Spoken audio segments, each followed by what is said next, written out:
क्या ईरान का इजराइल के हमले पर नपातुला जवाब रणनीति में बदलाव का इशारा है? ये सवाल बहुत से एनालिस्ट्स और पॉलिटिकल ऑब्जर्वर्स के जहन में है। ईरान की प्रतिक्रिया या उसकी कमी खास तौर पर इजराइल से जुड़े अंतर्राष्ट्रीय मुद्दों में उनके रुख में एक बड़े बदलाव का संकेत हो सकती है। चलिए इसे समझते हैं। ईरान के फैसले लेने की प्रक्रिया के पीछे की बारीकियों को समझने के लिए हालिया घटनाओं और ऐतिहासिक संदर्भ पर गौर करना होगा।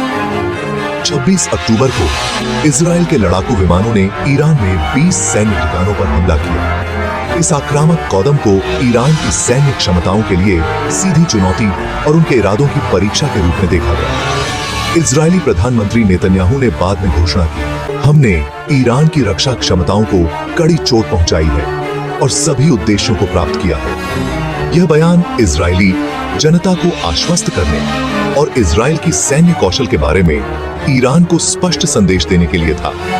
फिर भी दिलचस्प बात यह है कि इजराइल ने परमाणु लक्ष्यों को टाल दिया। यह फैसला संभवतः ईरान की ओर से और ज्यादा तीव्र प्रतिक्रिया को भड़काने से बचने और अंतर्राष्ट्रीय सहयोगियों द्वारा निर्धारित सीमाओं के भीतर रहने के लिए सोच समझकर लिया गया था।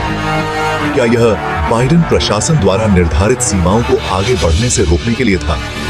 क्षेत्र में स्थिरता बनाए रखने में अमेरिका का बहुत बड़ा हित है और हो सकता है कि व्यापक संघर्ष से बचने के लिए उसने इजराइल के लक्ष्यों के चुनाव को प्रभावित किया हो। कुछ ईरानी लोग बदला लेने की मांग कर रहे हैं। उन्हें लगता है कि चुप्पी को कमजोरी के रूप में देखा जा सकता है।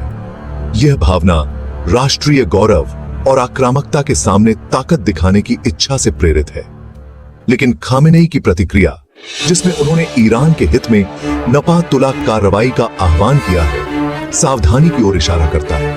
उनका दृष्टिकोण अनावश्यक टकराव से बचने के लिए रणनीतिक गणना का सुझाव देता है। उनके शब्द जयोनियों को ईरान की ताकत समझा दो, जरूरी नहीं कि टकराव बढ़ाने का आह्वान हो। इसके बजाय उनका इरादा सीधे टकराव से बचते हुए ताकत दिखाने का हो सकता है। खामेनेई का दृष्टिकोण पिछली प्रतिक्रियाओं से बिल्कुल अलग है, जैसे कि इस्माइल हनियेह या हिजबुल्लाह के हसन नसरल्लाह की मौत के बाद। उन मामलों में ईरान की प्रतिक्रियाएं अधिक तात्कालिक और प्रबल थीं। अर्थव्यवस्था पर दबाव और अमेरिका के हस्तक्षेप के डर के साथ कई लोगों का तर्क है कि सावधानी बरतना ईरान का सबसे अच्छा विकल्प है। आर्थिक प्रतिबंधों और आंतरिक अशांति ने ईरानी सरकार पर और अस्थिर करने वाली कार्रवाइयों से बचने के लिए काफी दबाव डाला है। तो क्या ईरान को जवाब देना चाहिए या पीछे हटना चाहिए? यह ईरानी नेतृत्व के सामने महत्वपूर्ण प्रश्न है। एक नपातुला प्रतिक्रिया से स्थिरता बनाए रखी जा सकती है, लेकिन इससे घरेलू और अंतरराष्ट्रीय दोनों तरह के दर्शकों द्वारा कमजोरी के रूप में देखे जाने का जोखिम है।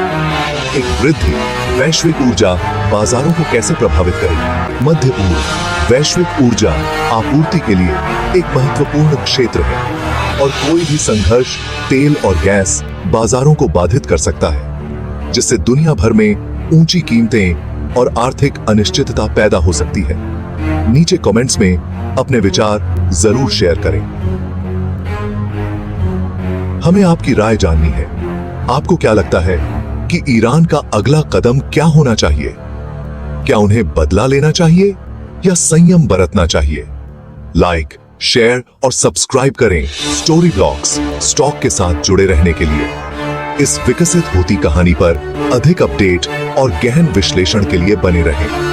आपकी भागीदारी हमें आपके लिए नवीनतम समाचार और अंतर्दृष्टि लाने में मदद करती है।